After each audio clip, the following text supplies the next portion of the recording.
primitivo ao moderno, o homem evoluiu numa espiral.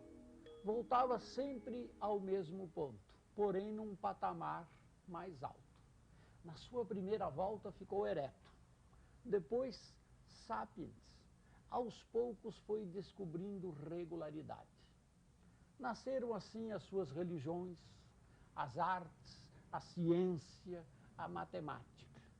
Mas aos poucos ele percebeu que, apesar do mundo ter ficado menos imprevisível, a ordem não era suficiente para explicar tudo. Ora, é uma bem comportada equação matemática que se caotiza. Ora, é um fenômeno físico, químico, biológico, costumeiramente tratado como caótico, que emerge dele uma certa ordem. O homem teve que reaprender a sua leitura. E assim surgiram, simultaneamente, a matemática moderna e a moderna arte.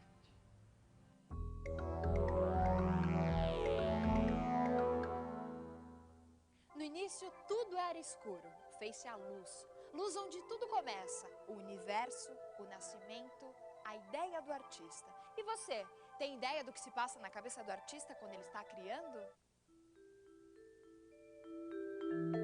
Olha, eu acho que o processo de criação de todo artista é como um processo de elaboração onírica.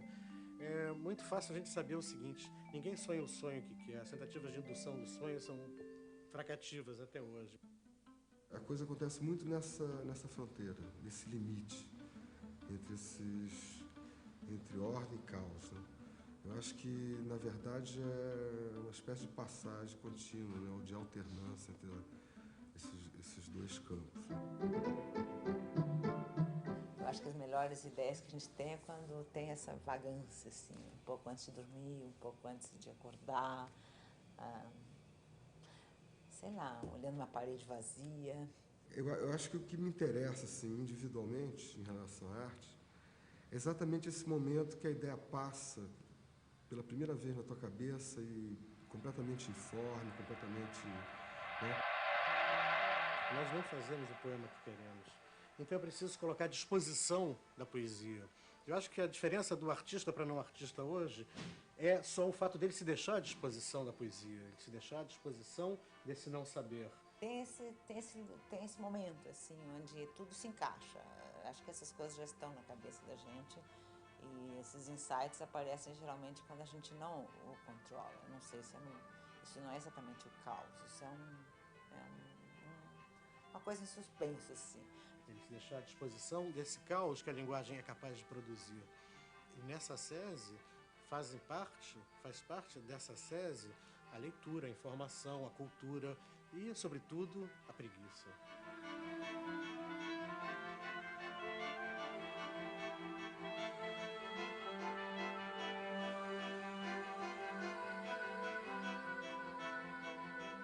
A descoberta do caos na ciência deve-se ao matemático Henri Poincaré. Em 1887, o rei Oscar II da Suécia propôs um prêmio a quem respondesse à pergunta: seria o sistema solar estável? Poincaré, usando ferramentas modernas, ganhou o prêmio ao demonstrar que sim, o sistema solar é estável. Porém, depois de publicado o trabalho, Poincaré notou um erro em seus cálculos. Da maneira como estava, o sistema não seria mais estável. Aquele erro provocava uma pequena modificação na posição dos planetas, que levaria a um outro resultado, caótico. Foi mais ou menos assim que Poincaré descobriu o caos. Uma equação bem simples, como x² menos 1, possui um comportamento regular. Para entender isso, pense em um número entre 0 e 1 e acrescente a equação. Pegue o resultado e coloque novamente na mesma equação, e assim por diante. Esse gráfico demonstra um comportamento regular, periódico. Já outra equação, igualmente simples como 2x² menos 1, pode revelar um comportamento diferente. Observamos algo que parece aleatório. Este outro comportamento não é regular, mas sim caótico. Com esse último resultado, a estabilidade demonstrada por Poincaré ia por água abaixo.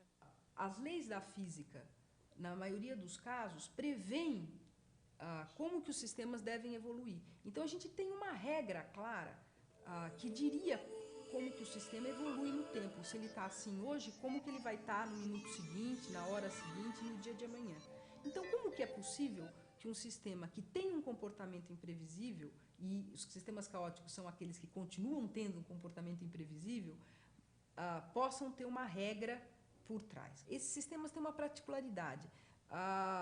Se você coloca o sistema numa condição praticamente idêntica, mas não exatamente idêntica do que estava ontem, essa minúscula diferença, praticamente imperceptível a medidas e observações comuns, tem uma influência catastrófica, decisiva no resultado do sistema, no comportamento do sistema.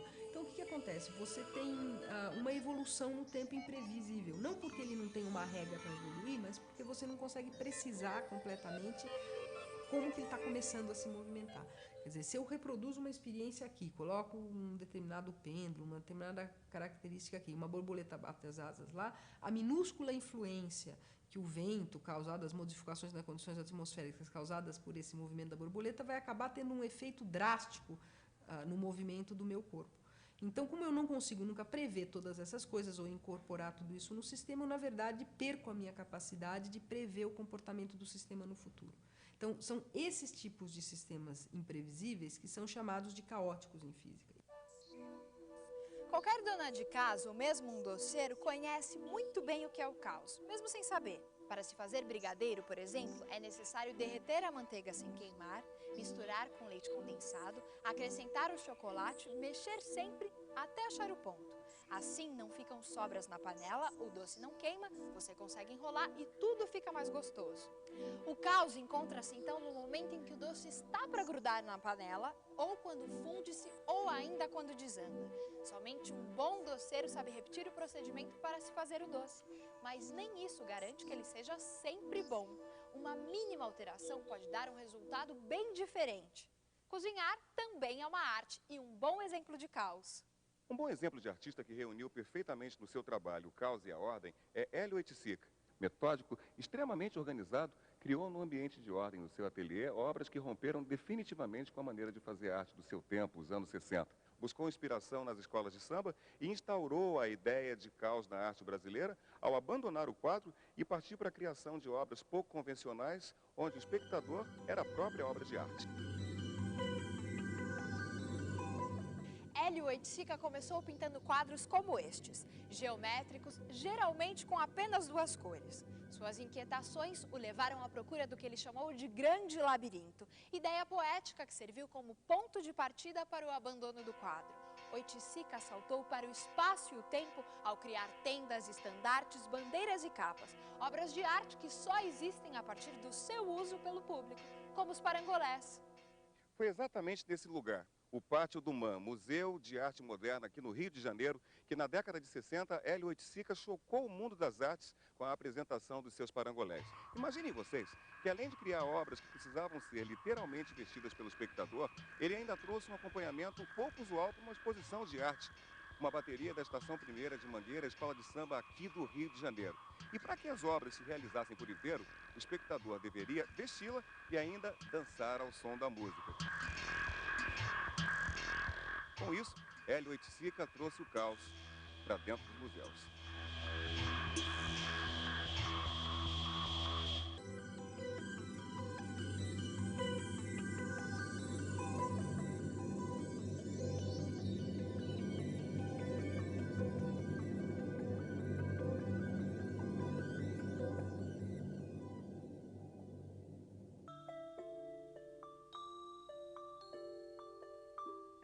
Eu queria fazer algo que começou a pulsar dentro de mim, exprimir essa pulsação.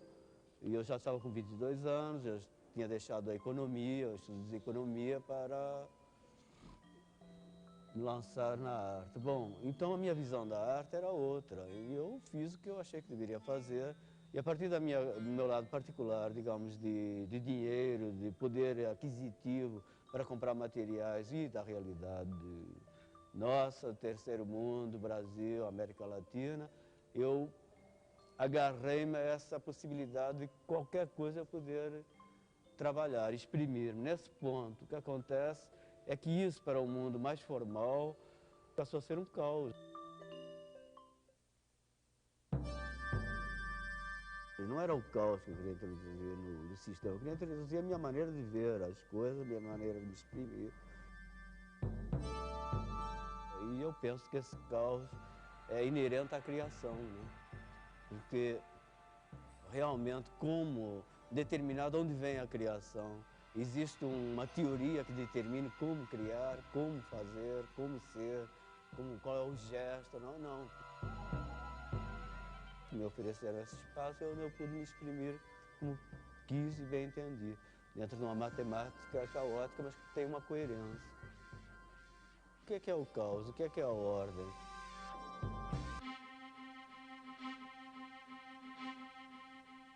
Olhando para estes quadros, podemos ter a impressão de estar diante de uma representação caótica.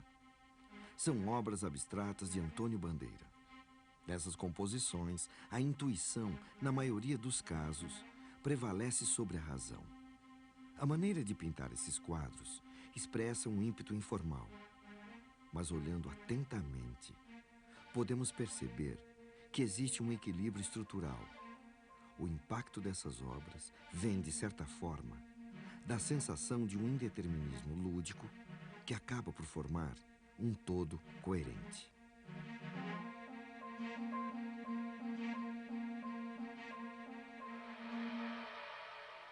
Esse movimento artístico ficou conhecido como abstracionismo. Era uma das novas formas de expressão do modernismo e tinha duas principais ramificações. O abstracionismo geométrico, diretamente ligado à razão matemática, e o abstracionismo informal, em que o artista parte de sua expressão sensível e intuitiva.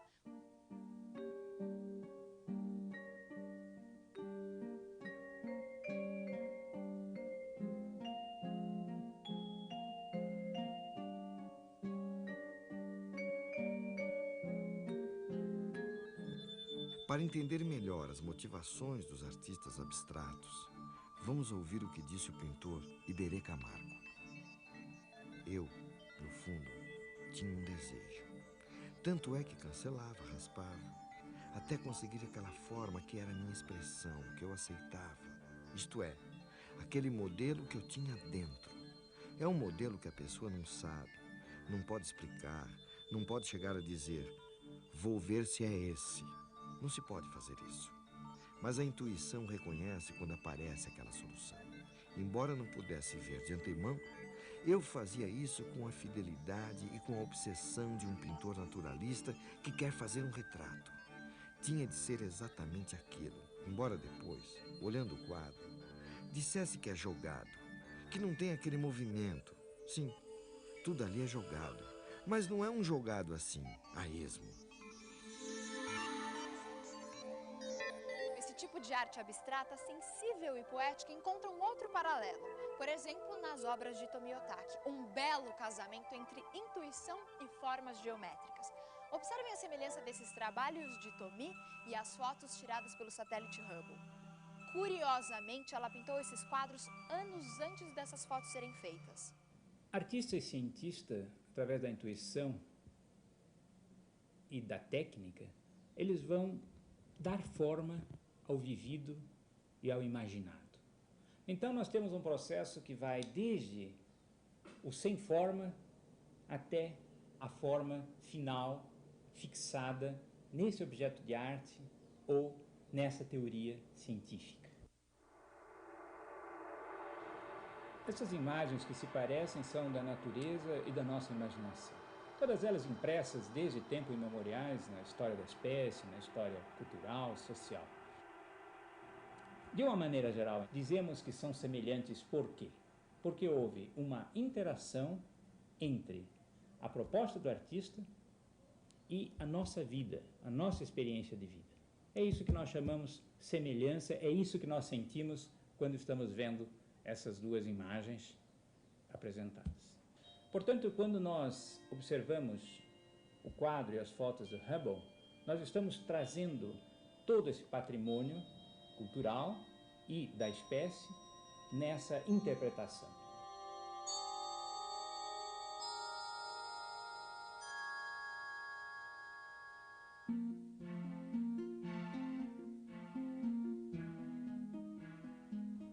O trabalho do retratista é arte.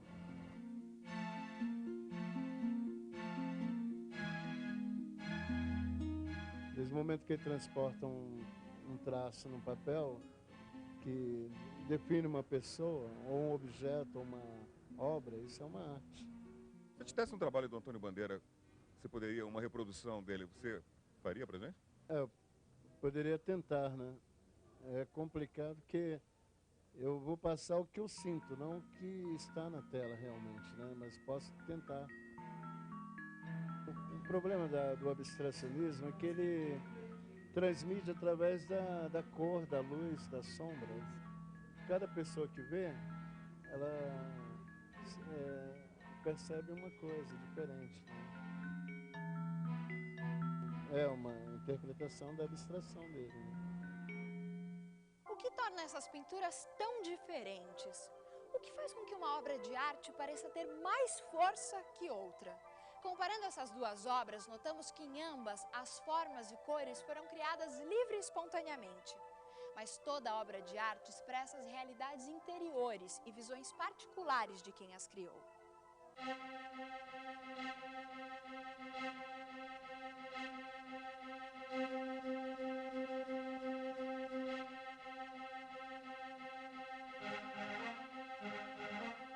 É mais fácil entender uma fotografia ou então a pintura de um rosto, né, do que no contexto, né, geral, misturado nas entrelinhas, né? O público ainda aceita mais a arte figurativa, por quê? Porque ela facilita a associação, né? Ou seja, você olha para a figura de uma pessoa, você sabe que é uma pessoa.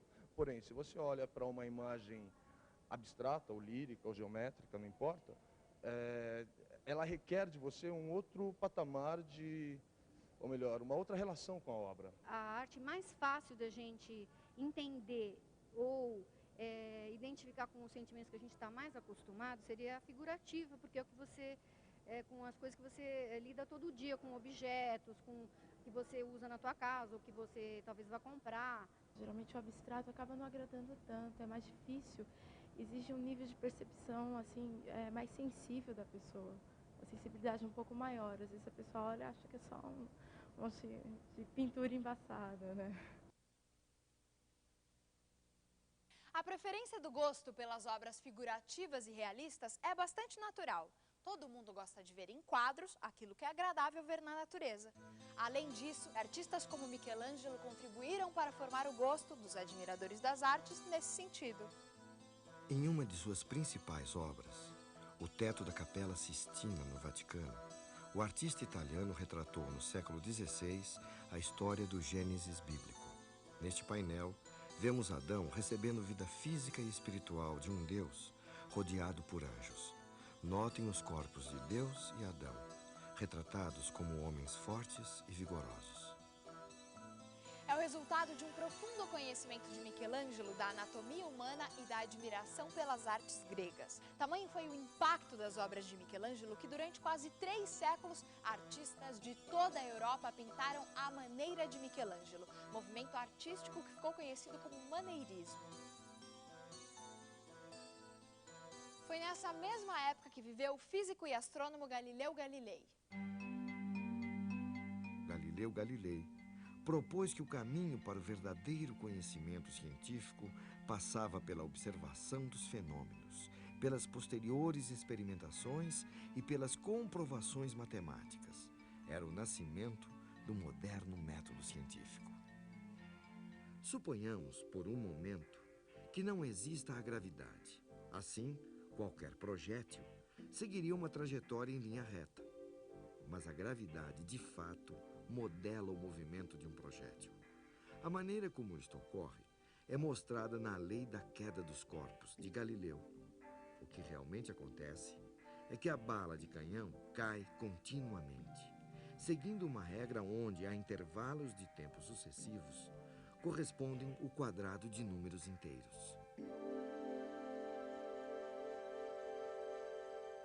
foi com Galileu que a matemática passou a ser reconhecida como a linguagem da ciência. A partir daí, o mundo passa a ser concebido como um relógio, uma máquina em perfeito funcionamento, como o universo concebido por Isaac Newton, onde os corpos se encontram no mais perfeito equilíbrio proporcionado pela força da gravidade.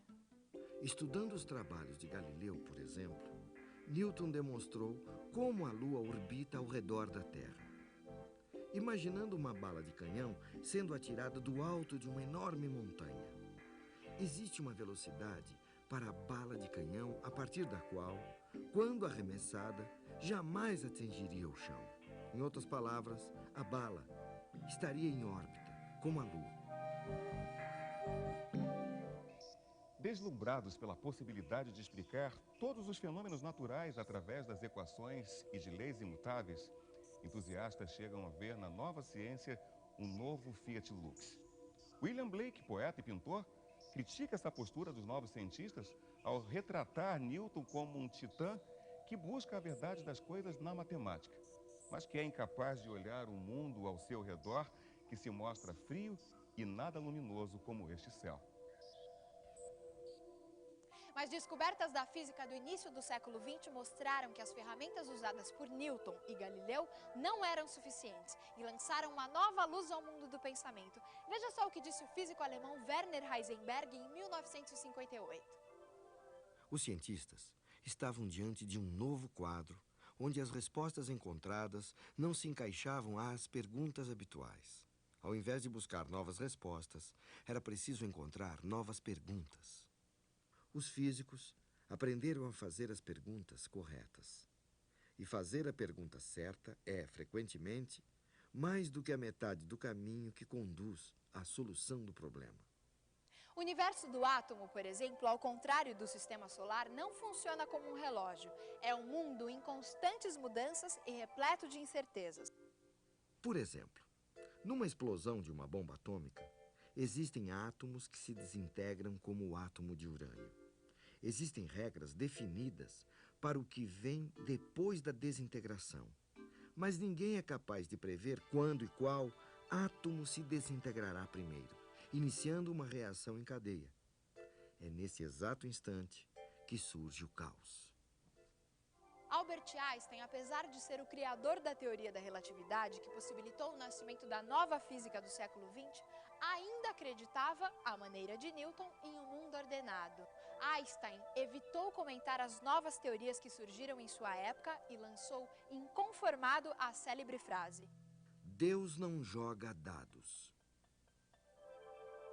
Da mesma maneira que o abstracionismo representou um rompimento com os padrões existentes na arte, na matemática, as novas teorias lançaram uma nova forma de ver o mundo. Uma das mais importantes teorias matemáticas que tratam desse novo mundo é a teoria do caos.